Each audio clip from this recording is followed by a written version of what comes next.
Good morning student. आज ring का छठा वीडियो लेक्चर में आप सबों का स्वागत है। छठा वीडियो लेक्चर में हम एक थ्योरम देखेंगे। ए एस फील्ड यानी skew field has no divisor of zero. मतलब एक स्क्यू फील्ड में विदाउट जीरो डिवाइजर होता है। तो स्क्यू फील्ड है क्या? स्क्यू फील्ड के बारे में हम लोग पहले जानेंगे। तो देखिए स्क्यू फील्ड का डेफिनेशन, स्क्यू फील्ड और डिवीजन रिंग। स्क्यू फील्ड को ही हम लोग डिवीजन रिंग भी बोलते हैं। तो a ring capital R with at least two elements is called A division ring और ए स्क्यू फील्ड। मतलब एक रिंग में कम से कम अगर दो एलिमेंट हो तो वो रिंग हम लोग डिवीजन रिंग या स्क्यू फील्ड तभी कहते हैं if it has unity element. अगर उस रिंग में यूनिटी एलिमेंट मतलब मल्टीप्लीकेशन के रेस्पेक्ट में आइडेंटिटी एलिमेंट एग्जिस्ट करे, is such that each non zero element possesses multiplicative inverse. और उस रिंग में जो भी नॉन जीरो एलिमेंट्स है उस सब का मल्टीप्लिकेटिव इनवर्स उसमें एग्जिस्ट करना चाहिए, तब उस रिंग को हम लोग बोलते हैं स्क्यू फील्ड। मतलब फील्ड और स्क्यू फील्ड में क्या अंतर है? फील्ड में अगर मान लीजिए कि ये और एक इसके साथ ये दो जो माने प्रॉपर्टी है, यूनिटी एलिमेंट एग्जिस्ट करेगा रिंग में, रिंग का प्रत्येक एलिमेंट प्रत्येक नॉन जीरो एलिमेंट का मल्टीप्लिकेटिव इनवर्स होगा। ये दो चीज होने से ही उसको स्क्यू फील्ड कहते हैं। अगर इसके साथ कम्यूटेटिविटी को और एक ले लेते हैं, है ना, मतलब मल्टीप्लिकेशन के रेस्पेक्ट में अगर ये रिंग कम्यूटेटिव भी हो, ये दो कंडीशन के अलावा कम्यूटेटिविटी को भी सेटिस्फाई करे, तब उस रिंग उस रिंग को हम लोग फील्ड कहते हैं। मतलब किसी भी फील्ड का कम्यूटेटिविटी प्रॉपर्टी को हटा दीजिए तो वो फील्ड स्क्यू फील्ड कहलाता है। मतलब every field is a skew field. समझ में आया? Every field is a skew field. क्यों? क्योंकि फील्ड में ये दोनों कंडीशन तो सेटिस्फाई होता ही है, ठीक है, इसीलिए वो स्क्यू फील्ड है। बाकी कम्यूटेटिविटी है कि नहीं वो देखने का हमको जरूरत नहीं है। अगर यूनिटी एलिमेंट और उस रिंग का प्रत्येक नॉन जीरो एलिमेंट का मल्टीप्लिकेटिव इनवर्स अगर एग्जिस्ट कर जाता है तब वो स्क्यू फील्ड है। कम्यूटेटिविटी से मेरा कोई मतलब नहीं है स्क्यू फील्ड के लिए। इसीलिए प्रत्येक फील्ड में ये दोनों कंडीशन तो सेटिस्फाई होता ही है, इसलिए प्रत्येक फील्ड को हम लोग स्क्यू फील्ड कहते हैं। अगर वो स्क्यू फील्ड के साथ कम्यूटेटिविटी को भी ऐड कर दिया जाए तो वो हो जाएगा तुम्हारा फील्ड, ठीक है। तो इसीलिए एक कम्यूटेटिव डिवीजन रिंग, अगर एक डिवीजन रिंग है माने ये दोनों कंडीशन को सेटिस्फाई करता है और वो कम्यूटेटिव हो जाए तो इज ए फील्ड, ठीक है। Every field is A division ring और प्रत्येक फील्ड डिवीजन रिंग होता है, but A division ring is a field. लेकिन एक डिवीजन रिंग फील्ड तभी होगा, ये जो डिवीजन रिंग है ये फील्ड तभी होगा if it is also commutative. अगर ये कम्यूटेटिव हो, कम्यूटेटिव होने का मतलब है मल्टीप्लीकेशन के रेस्पेक्ट में कम्यूटेटिव। क्लियर? तो अभी इसका प्रूफ देखते हैं। थियोरम है ए एस फील्ड माने skew field has no zero divisor, no divisor of zero. मतलब एक skew field without zero divisor होता है, ये हमको प्रूफ करना है। तो इसका proof, let capital D be a skew field, ठीक है। सो स्क्यू फील्ड होने से क्या होगा? D has unity element, D has unity element and each non-zero element of D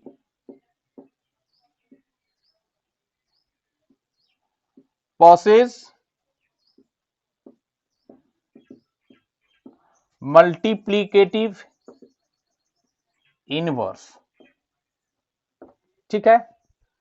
प्रत्येक नॉन जीरो एलिमेंट का मल्टीप्लिकेटिव इनवर्स होगा। Now we shall show that, now we shall show that D is a, D क्या है? D is D is without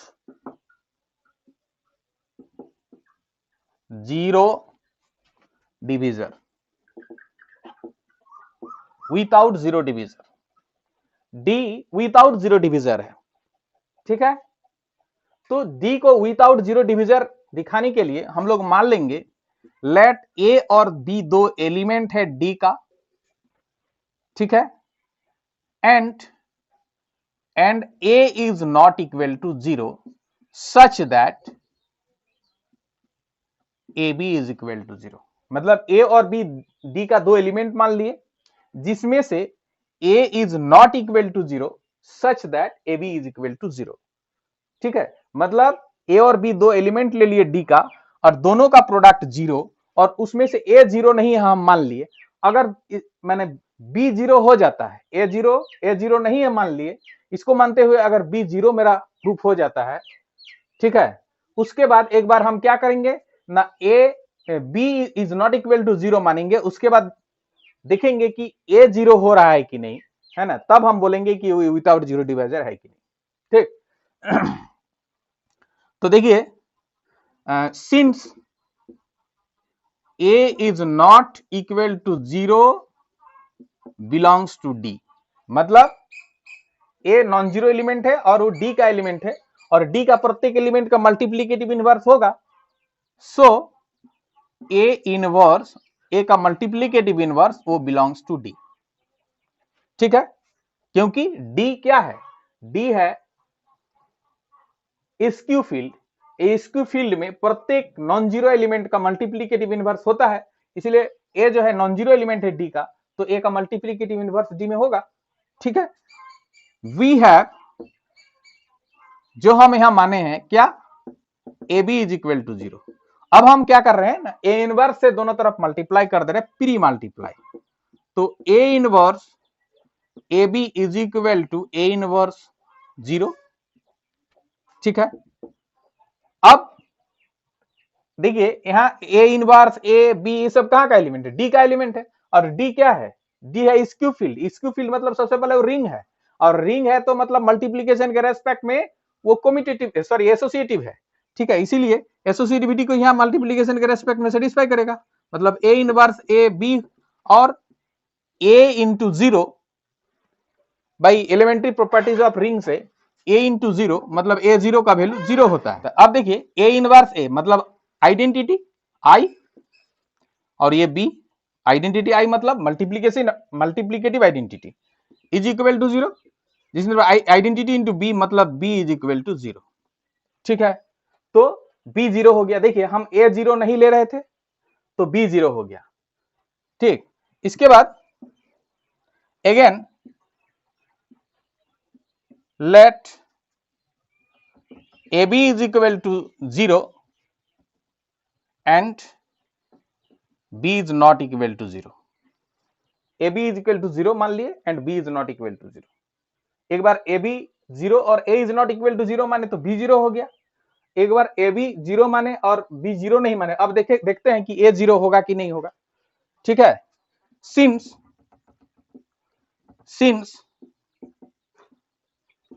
non zero element b ये कहां का element है, d का, और d क्या है, स्क्यू फील्ड है, और स्क्यू फील्ड में प्रत्येक नॉन जीरो एलिमेंट का मल्टीप्लीकेटिव इनवर्स एग्जिस्ट करता है। So b inverse belongs to D, b inverse D में होगा। तो we have a B is equal to zero, इसमें हम दोनों तरफ पोस्ट मल्टीप्लाई कर देते हैं बी इनवर्स से, तो A B inverse is equal to zero B inverse. This implies, अब इसमें मल्टीप्लीकेशन के रेस्पेक्ट में एसोसिएटिविटी सेटिस्फाई करेगा, मतलब A B inverse is equal to zero B का जीरो, ठीक है, बाई एलिमेंट्री प्रॉपर्टीज ऑफ, माने वो रिंग का कोई भी एलिमेंट इंटू जीरो तो जीरो होता है by elementary properties of ring से। This implies a B inverse मतलब तो I is equal to zero, और ए आई मतलब a is equal to zero. तो देखिए हम लोग क्या किए, पहला बार कि ए बी को जीरो लिए, ए बी को जीरो लिए और ए को जीरो नहीं लिए तो बी जीरो हो गया, ए बी को जीरो लिए और बी को जीरो नहीं लिए तो ए जीरो हो गया। इसका मतलब है 10 हम लोग को जो हम लिए थे A B is equal to 0 अगर हम ले रहे हैं, दिस इंप्लाइज, तो हमको मिल रहा है क्या कि अगर A0 नहीं है तो B0, देखिए A0 नहीं है तो B0 मिल रहा है, अगर B0 नहीं है तो A0 मिल रहा है। इसका मतलब है कि either A is equal to 0 or B is equal to 0, which is without 0 divisor, which is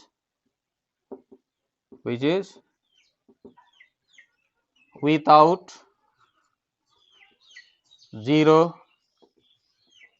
divisor। ये प्रूव्ड हो गया। अब देखिए एक theorem, A finite commutative ring without 0 divisor is a field, और इसी को हम लोग बोलेंगे every finite integral domain is a field. इसका प्रूफ हम लोग को क्या लेना पड़ेगा, एक फाइनाइट इंटीग्रल डोमेन लेना पड़ेगा। फाइनाइट इंटीग्रल डोमेन मतलब होता है finite commutative ring without 0 divisor, ठीक है।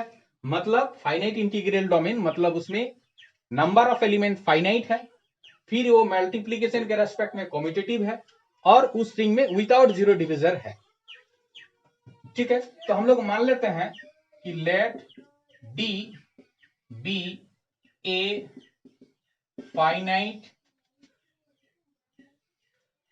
Commutative ring without 0 divisor,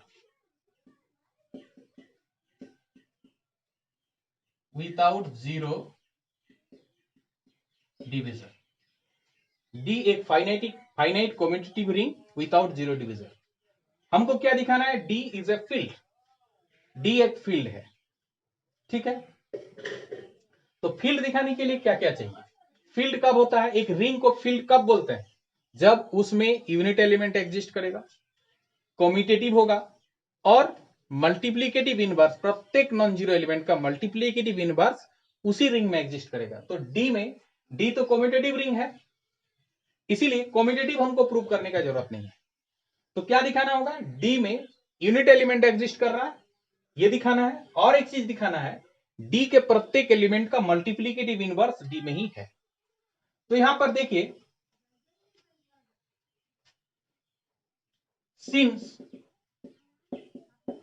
D is finite, so let A1, A2, A3 dash dash dash An are n elements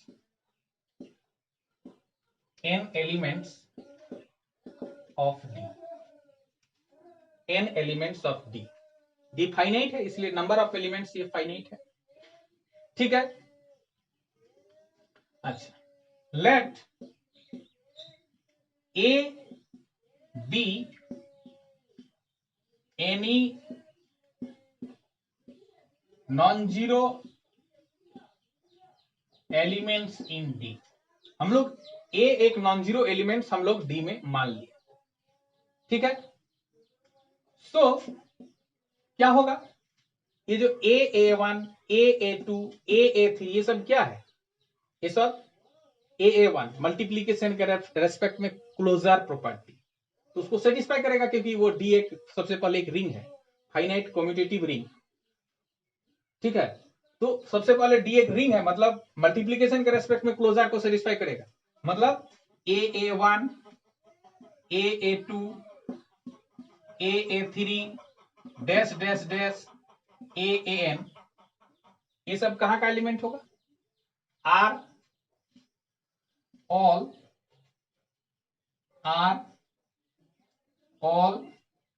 n elements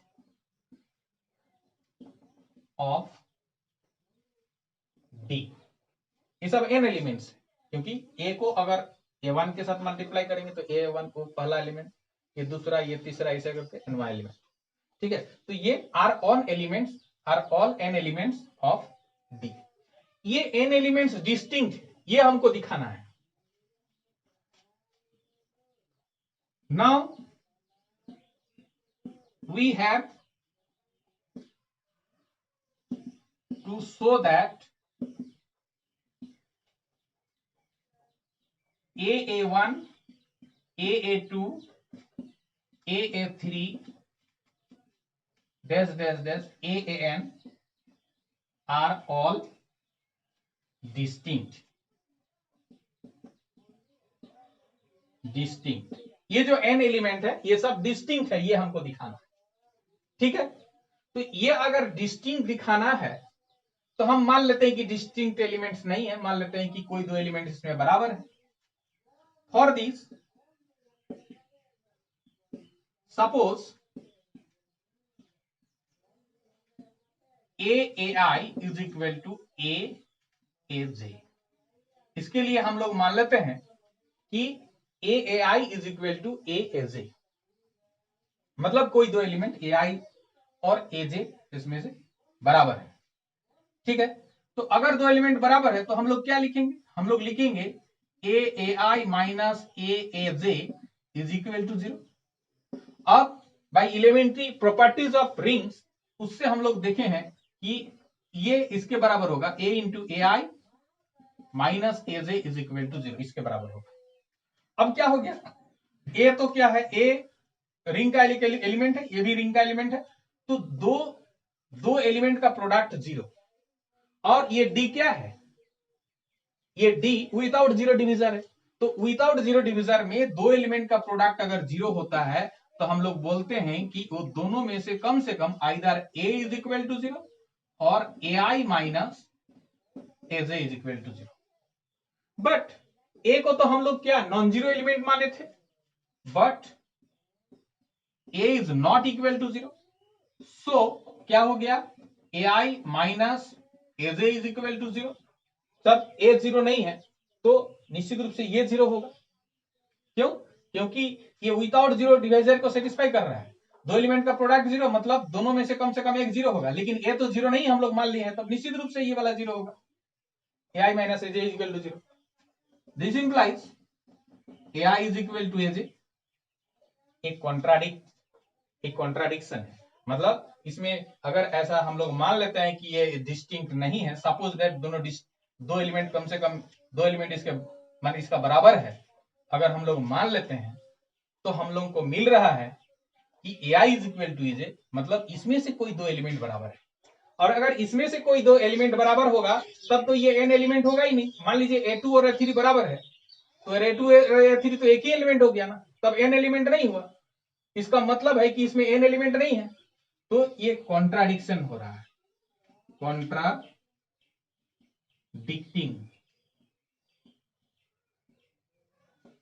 इसका ना I is not equal to J, I is not equal to J है और AI is equal to AJ, मतलब वो contradiction हो रहा है। Therefore A1 AA1 AA2 AA3 dash dash dash AAN are all distinct। ये सब डिस्टिंक्ट है। अगर ये डिस्टिंक्ट है तो और ए कहां का एलिमेंट माने थे, ए तो डी का ही मान लेते हैं, डी में एन एलिमेंट माने थे, तो डी में तो यही सब एन एलिमेंट होगा, और डी में ए भी माने थे, इसका मतलब ए इसमें से किसी न किसी एक के बराबर है, ठीक है। So a is equal to one of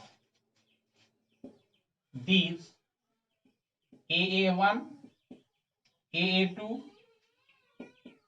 AA3 dash dash dash AN।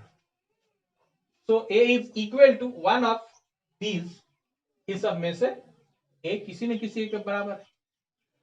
so let C belongs to D such that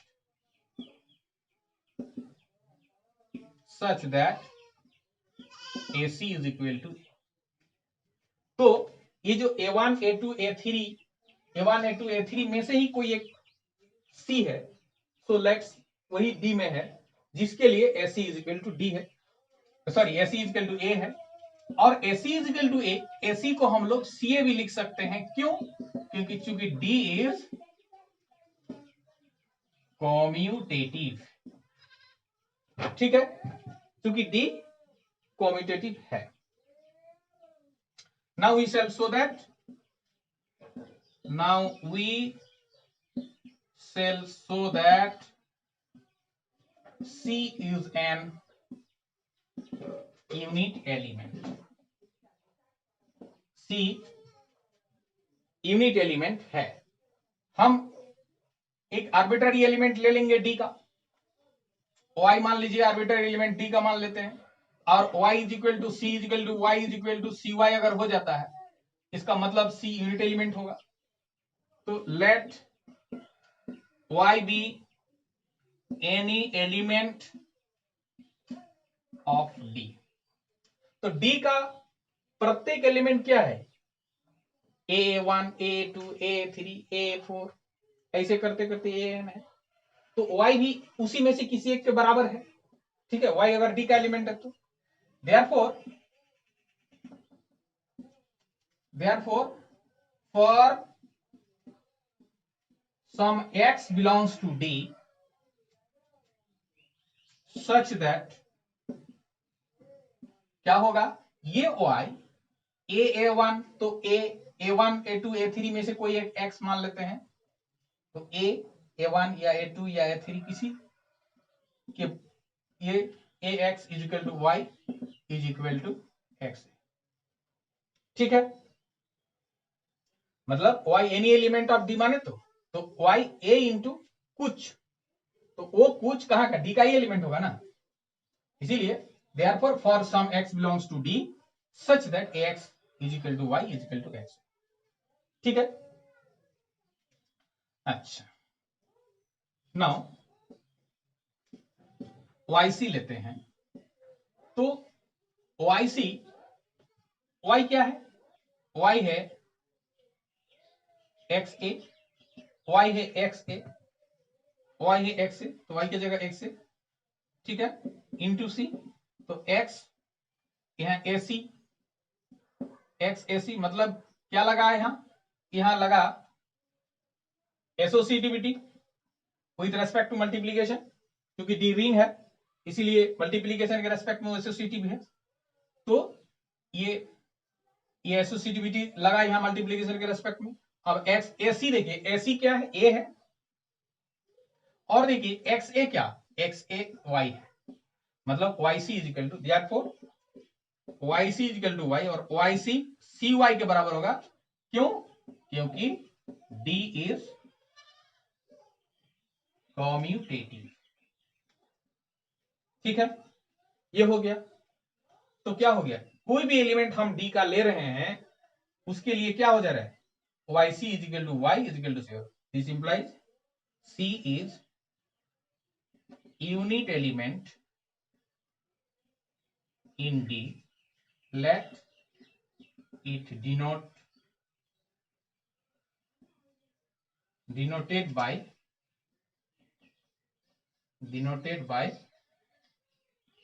1। मान लीजिए इस C को 1 से हम लोग डिनोट कर रहे हैं, यूनिट एलिमेंट है। अब यूनिट एलिमेंट एग्जिस्ट कर गया D में, ठीक है। अब हमको क्या दिखाना है? अब दिखाना है कि D का प्रत्येक नॉन जीरो एलिमेंट का मल्टीप्लीकेटिव इनवर्स भी D में एग्जिस्ट करेगा। सिंस 1 माने ये identity element belongs to D, तो D का प्रत्येक एलिमेंट क्या है? AA1, AA2, AA3 dash dash dash, ऐसे ही है। दिस इंप्लाइज क्या होगा तब? one is any one of the elements of elements, any one of elements A1, AA2, AA3 dash dash dash AAN, इसमें से कोई एक होगा। therefore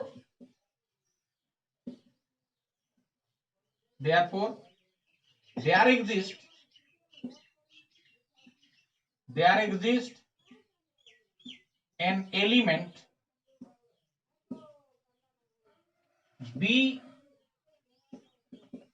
belongs to D such that ये जो one is equal to one किसके बराबर होगा? वन, देखो क्या है कि वन डी का एलिमेंट है, तो डी में डी का एलिमेंट क्या है? A1 A2 A3 माने A इंटू कुछ है, तो और वो कुछ कहाँ? डी का ही एलिमेंट है, तो इसीलिए therefore there exist an element B belongs to D, तो D में वो कुछ एलिमेंट ऐसा एग्जिस्ट करेगा, है ना, जो A के साथ अगर देंगे तो वो 1 के बराबर होगा। मतलब इसी में से कोई एक 1 है ना, तो मतलब मान लीजिए A3 ही B है, ठीक है, तो यही 1 है, ठीक है, या फिर यही 1 है मान लीजिए, तो A2 को हम लोग B मानेंगे तो 1, माने कोई एक तो 1 है, क्योंकि 1 D का एलिमेंट है और D में ये सब एलिमेंट छोड़ करके दूसरा कुछ है नहीं, मतलब D में इसी में से कोई एक 1 है, ठीक है, तो इसीलिए D में कोई एक एलिमेंट B ऐसा एग्जिस्ट करेगा जिसके लिए AB इज इक्वल टू 1 होगा, और दिस इंप्लाइज AB क्या BA के बराबर होगा, क्यों? क्योंकि D इज कॉम्यूटेटिव, ठीक है, so B is multiplicative inverse, B is multiplicative inverse का डिफिनेशन में आ गया multiplicative inverse of A exist, और ये एग्जिस्ट करता है इन D, exist in D, hence तो D क्या? D में यूनिट एलिमेंट दिखा दिए, D का प्रत्येक एलिमेंट का मल्टीप्लीकेटिव इनवर्स भी D में ही है, ये हम लोग दिखा दिए, और D कम्यूटेटिव भी है, वो दिया हुआ था, hence D is a field, proved, ठीक है।